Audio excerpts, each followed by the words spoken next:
शांताकारं भुजगशयनं पद्मनाभं सुरेशं विश्वाधारं गगनसदृशं मेघवर्णं शुभांगं लक्ष्मीकान्तं कमलनयनं युगवृधानगम्यं वंदे विष्णु भवभयहरं सर्वलोकैकनाथं। जय श्री हरि विष्णु, जय श्री राधे कृष्ण। आप सभी का हमारे YouTube चैनल पे बहुत बहुत स्वागत है। आइए आज सुनते हैं विजया एकादशी व्रत की कथा। सबसे पहले तो आप सभी भक्तों को विजया एकादशी की ढेर सारी शुभकामनाएं। आप सभी के जीवन में लक्ष्मी नारायण की कृपा से आप सभी को सभी प्रकार के सुख और समृद्धि की प्राप्ति हो। विजया एकादशी का व्रत हर वर्ष फाल्गुन माह के कृष्ण पक्ष की एकादशी तिथि के दिन विजया एकादशी का व्रत किया जाता है। जो भी भक्त सच्ची श्रद्धा के साथ नियम और निष्ठा के साथ विजया एकादशी का व्रत करते हैं, कथा श्रवण करते हैं, भगवान श्री हरि विष्णु की कृपा से उनके सभी पाप और ताप नष्ट हो जाते हैं तथा सभी प्रकार के सुख और समृद्धि की प्राप्ति होती है। विजया एकादशी का व्रत यह सभी प्रकार के कार्यों में विजय को प्रदान करने वाला है। विजया एकादशी का व्रत भगवान श्री राम ने किया था। इस व्रत के प्रभाव से भगवान श्री राम लंका पर विजय प्राप्त कर पाए थे। वैसे हर एकादशी का व्रत व्यक्ति के सभी पापों को नष्ट करने वाला और अंत समय में मोक्ष को प्रदान करने वाला है। व्यक्ति के जब पाप और ताप नष्ट होते हैं तभी जाकर के उनके पुण्यों का उदय हो पाता है। पुण्य उदय होने के बाद ही सभी प्रकार के सांसारिक सुखों की प्राप्ति हो पाती है। एकादशी के व्रत में भगवान श्री हरि विष्णु माता लक्ष्मी का पूरे विधि विधान के साथ पूजन करना चाहिए। इससे भगवान श्री हरि विष्णु प्रसन्न होकर के मनोवांछित फलों को प्रदान करते हैं। तो आइए आज सुनते हैं विजया एकादशी की कथा। अगर आप हमें विजया एकादशी व्रत कथा के लिए ब्राह्मण दक्षिणा, अन्नदान, वस्त्रदान आदि के लिए देना चाहते हो तो आप अपने श्रद्धा और सामर्थ्य के अनुसार हमें डिस्क्रिप्शन में जाकर के वहां से गूगल पे, फोन पे या अकाउंट नंबर के माध्यम से आप हमें ब्राह्मण दक्षिणा प्रदान कर सकते हैं। तो आइए सुनते हैं विजया एकादशी व्रत की कथा। तो बोलिए प्रेम से भगवान श्री हरि विष्णु की जय, माता लक्ष्मी की जय, एकादशी माता की जय। बहुत समय पहले की बात है कि धर्मराज युधिष्ठिर ने भगवान श्री कृष्ण से पूछा कि हे जनार्दन, फाल्गुन माह के कृष्ण पक्ष की एकादशी का क्या नाम है तथा इसकी विधि क्या है, आप कृपा करके मुझे बतलाइए। तब भगवान श्री कृष्ण कहने लगे कि हे राजा, फाल्गुन माह के कृष्ण पक्ष की एकादशी का नाम विजया एकादशी है। इसके व्रत के प्रभाव से मनुष्य को विजय की प्राप्ति होती है। यह सब व्रतों से उत्तम व्रत है। इस विजया एकादशी के महात्म्य के श्रवण व पठन से समस्त पाप नष्ट हो जाते हैं। हे राजा, मैं तुम्हें एक कथा सुनाता हूँ। एक समय देवर्षि नारद जी ने जगत पिता ब्रह्मा जी से कहा कि हे प्रभु, आप मुझसे फाल्गुन माह के कृष्ण पक्ष की एकादशी का विधान कहिए। ब्रह्मा जी कहने लगे कि हे नारद, विजया एकादशी का व्रत पुराने तथा नए पापों को नष्ट करने वाला है। इस विजया एकादशी की विधि मैंने आज तक किसी से नहीं बतलाई। यह समस्त मनुष्यों को विजय प्रदान करती है। त्रेता युग में मर्यादा पुरुषोत्तम श्री रामचंद्र जी को जब 14 वर्ष का वनवास हो गया, तब वे श्री लक्ष्मण जी सहित तथा सीता जी के साथ पंचवटी में निवास करने लगे। वहाँ पर दुष्ट रावण ने जब सीता जी का हरण किया, तब इस समाचार से श्री रामचंद्र जी तथा लक्ष्मण जी अत्यंत व्याकुल हुए और सीता जी की खोज में चल पड़े। घूमते घूमते जब वे मरणासन्न जटायु के पास पहुँचे तो जटायु उन्हें सीता जी का पूरा वृतांत सुनाकर स्वर्गलोक को चले गए। कुछ आगे जाकर उनकी सुग्रीव से मित्रता हुई और बाली का वध किया। हनुमान जी ने लंका में जाकर सीता जी का पता लगाया और उनसे श्री रामचंद्र जी और सुग्रीव की मित्रता का वर्णन किया। वहां से लौटकर हनुमान जी ने भगवान राम के पास आकर सारा वृतांत बतलाया। भगवान श्री राम ने वानर सेना सहित सुग्रीव की और उनकी सेना सहित लंका को प्रस्थान किया। जब श्री रामचंद्र जी समुद्र के किनारे पहुँचे तब उन्होंने मगरमच्छ आदि से युक्त उस आगाध समुद्र को देखकर लक्ष्मण जी से कहा कि इस समुद्र को हम किस प्रकार पार करेंगे। श्री लक्ष्मण जी ने कहा कि हे पुराण पुरुषोत्तम, आप आदि पुरुष हैं, सब कुछ जानते हैं। यहाँ से आधा योजन दूर पर कुमारी द्वीप में वक्दालभ्य नाम के मुनि रहते हैं। उन्होंने अनेक ब्रह्मा देखे हैं। आप उनके पास जाकर इसका उपाय पूछिए। लक्ष्मण जी के इस प्रकार के वचन को सुनकर मर्यादा पुरुषोत्तम श्री रामचंद्र जी वक्दालभ्य ऋषि के पास गए और उनको दंडवत प्रणाम किया और फिर वहां पर बैठे। मुनि ने भी उनको मनुष्य रूप धारण किए हुए पुराण पुरुषोत्तम समझकर उनसे पूछा कि हे राम, आपका आना कैसे हुआ। श्री राम जी कहने लगे कि हे मुनिवर, मैं अपनी सेना सहित यहाँ पर आया हूँ और राक्षसों को जीतने के लिए लंका जा रहा हूँ। आप कृपा करके समुद्र पार करने का कोई उपाय बतलाइए।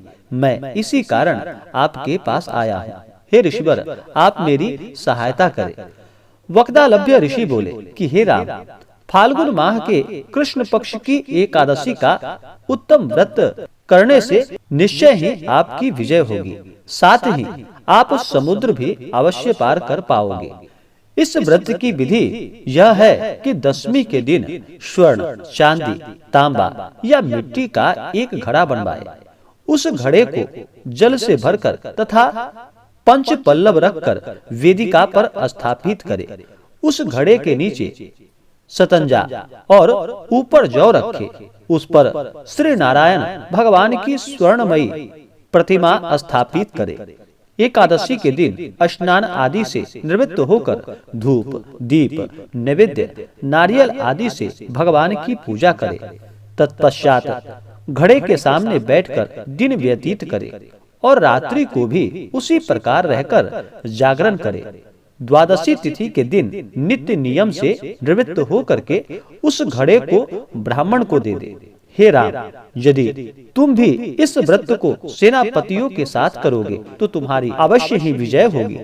श्री रामचंद्र जी ने ऋषि के कथानुसार इस व्रत को किया और इस व्रत के प्रभाव से वह दैत्यों पर विजय प्राप्त कर पाए। अतः हे राजा, जो कोई मनुष्य विधि पूर्वक इस व्रत को करेगा, दोनों लोकों में उसकी अवश्य विजय होगी।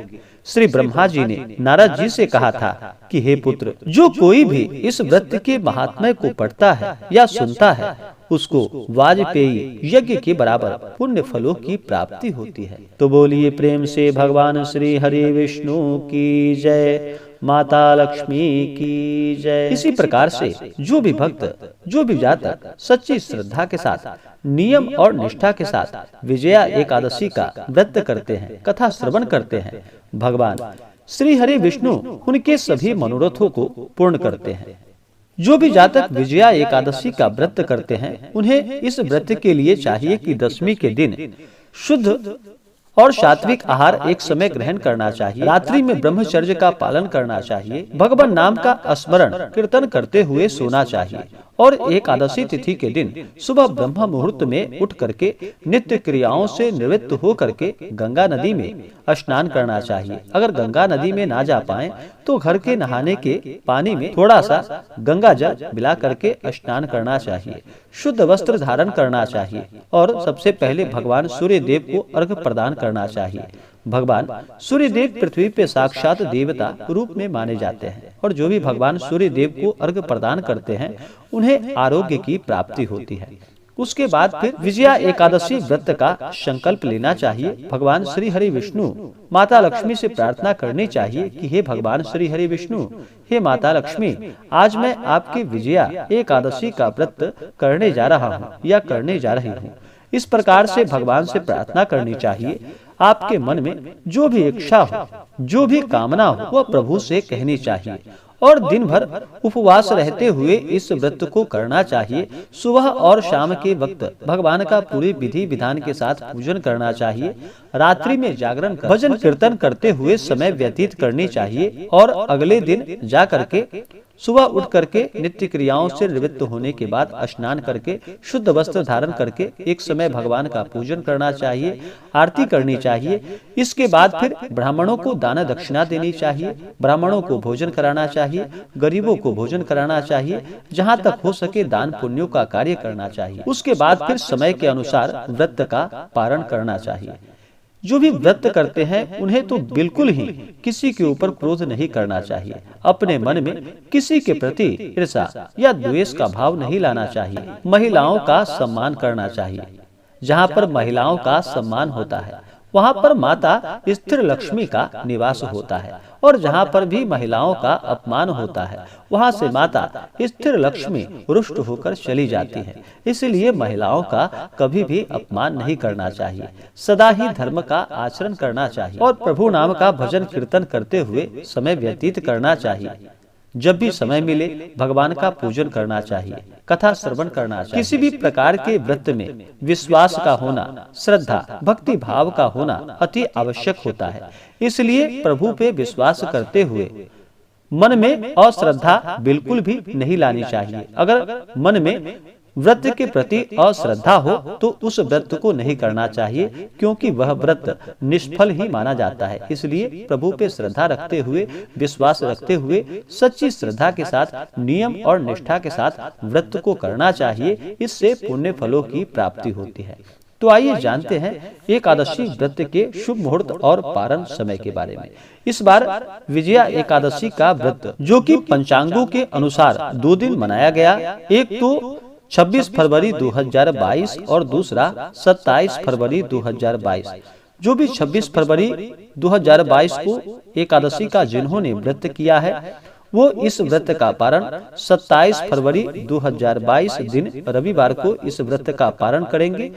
पारण का समय कि 27 फरवरी को दोपहर 1:43 से शाम 4 बजे तक इस व्रत का पारण किया जाएगा। और जिन्होंने 27 फरवरी 2022 दिन रविवार को व्रत रखा है वो जाकर के 28 फरवरी 2022 दिन सोमवार को इस व्रत का पारण करेंगे। पारण का समय जो कि सुबह 6:49 से सुबह 9:04 तक पारण का समय होगा। इस बार विजया एकादशी व्रत का पारण, जो कि गोधन्या पारणम यानी कि गाय के दूध के दही से इस व्रत का पारण किया जाएगा। यह अगर संभव ना हो तो आप तुलसी दल या फल से भी पारण कर सकते हैं। तो आशा करता हूँ कि यह जानकारी आपको अच्छा लगा हो। ऐसे ही ज्ञानवर्धक जानकारियाँ प्राप्त करने के लिए हमारे इस चैनल को लाल बटन दबा करके सब्सक्राइब करें, साथ में बेल आइकन घंटी दबाएं ताकि मेरे वीडियो का नोटिफिकेशन आपके पास सबसे पहले पहुंचे। वीडियो को लाइक और अपने मित्रों तथा दोस्तों के साथ शेयर करें। सुखी रहें और स्वस्थ रहें। जय श्री राधे कृष्ण। धन्यवाद।